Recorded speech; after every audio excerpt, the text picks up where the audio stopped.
तो guys let's discuss this question. Question में बोला गया है the opening of Swiss canal in 1869 reduce the cost of transportation and इसका रीजन दिया गया है Swiss canal provided a direct route for ships operating between Britain and India. वैसे तो मैं तुम्हें बता सकता हूँ कि ये दोनों ही सही है स्टेटमेंट्स, बट मैं तुम्हें ना स्विस कैनाल का एक बारी रूट दिखाता हूँ। ठीक है, मेरे पास ग्राफ तो नहीं है, थोड़ा सा कोशिश करता हूँ बनाने की, तो तुम समझना। ठीक है, ये हमारा इंडिया हो गया। ठीक है, ऐसे करके इंडिया बना देते हैं एंड मेजर जो पोर्ट था वो ये रहा मुंबई का।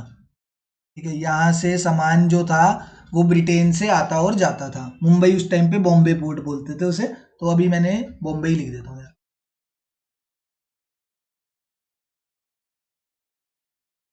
ये हमारा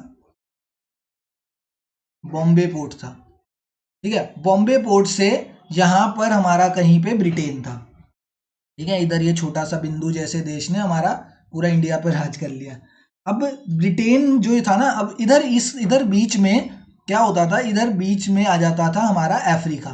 ठीक है, अफ्रीका एंड इधर सारा वो मिडल ईस्टर्न कंट्रीज आ गई। ठीक है, एंड इधर अपना पूरा ऊपर इंडिया जा रहा है, यहाँ पे मिडल ईस्टर्न कंट्रीज आ गई एंड इधर ना कहाँ से,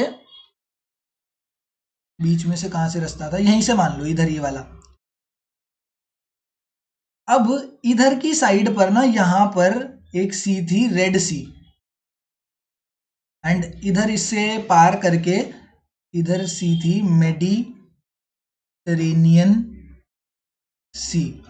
एंड यहाँ पर मेडिटेरेनियन सी में जाने के बाद क्या होता था, मेडिटेरेनियन सी से ना डायरेक्ट रूट जाता था किसका, ब्रिटेन का, एंड रेड सी से डायरेक्ट रूट जाता था इंडिया का। रेड सी से डायरेक्ट रूट जाता था इंडिया का, मेडिटेरेनियन सी से रूट जाता था ब्रिटेन का। बट यहाँ पर एक ब्लॉकेज थी।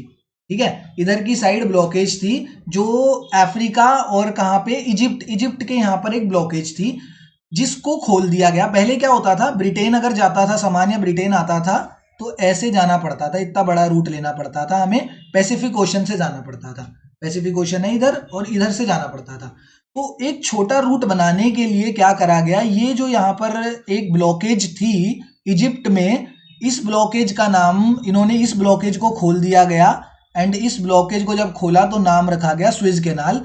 एंड यहाँ से जितनी भी शिप्स और थी वो आराम से ब्रिटेन एंड इंडिया के थ्रू पास कर पाती थी। रेड सी और मेडिटेरेनियन सी के बीच में एक ब्लॉकेज थी जिसको खोल दिया गया एंड उसका नाम स्विस कैनाल रखा गया। कब खोली गई, 1869 में ये खोली गई एंड उसके बाद से आराम से सामान जो था ब्रिटेन और इंडिया में, ये हमारी कौन सी कंट्री है, ब्रिटेन और इंडिया में सामान import and export come cost पे होने लगा, इजी। क्योंकि अब देखो यहां से लेके यहां तक जाएगी उतना ही ज्यादा फ्यूल लगेगा। ठीक है, उतना ही ज्यादा फ्यूल, उतना ही ज्यादा मैन पावर, उतना ही ज्यादा एफर्ट, एंड यहां से यहां तक आधा डिस्टेंस हो गया, आधा, आधे से भी आधा डिस्टेंस हो गया।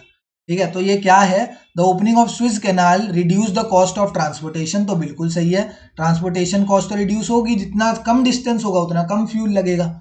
Swiss canal provided a direct route from ships operating between India and Britain. बिल्कुल सही है, यही तो है, यही तो रीजन है। ये शॉर्टर रूट कैसे था, ये स्विस कैनाल से क्या हुआ, कॉस्ट ऑफ ट्रांसपोर्टेशन कॉस्ट कैसे कम हुई, तो इसने शॉर्टर रूट प्रोवाइड कर दिया बिटवीन इंडिया एंड ब्रिटेन। तो both assertion and reason are true and reason is the correct explanation of A. मुझे कुछ लिखने की जरूरत नहीं है, तुम्हें यहीं से ही समझ जाना चाहिए। ठीक है, बस इतना याद रख लेना कि स्विस कैनाल कब हुई थी, 1869 में लाई गई थी and it is the connecting link and it is the connecting link between India and Britain. India और ब्रिटेन के बीच में एक्सपोर्ट एंड इंपोर्ट को कनेक्ट करने के लिए ये स्विस कैनाल बनाई गई थी। ठीक है, ये जानबूझ के ये बनाई गई थी कि मेडिटेरेनियन सी और रेड सी को कनेक्ट कर सके। रेड सी है ना ये।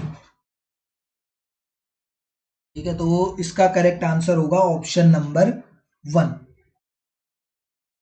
ठीक है, थैंक यू।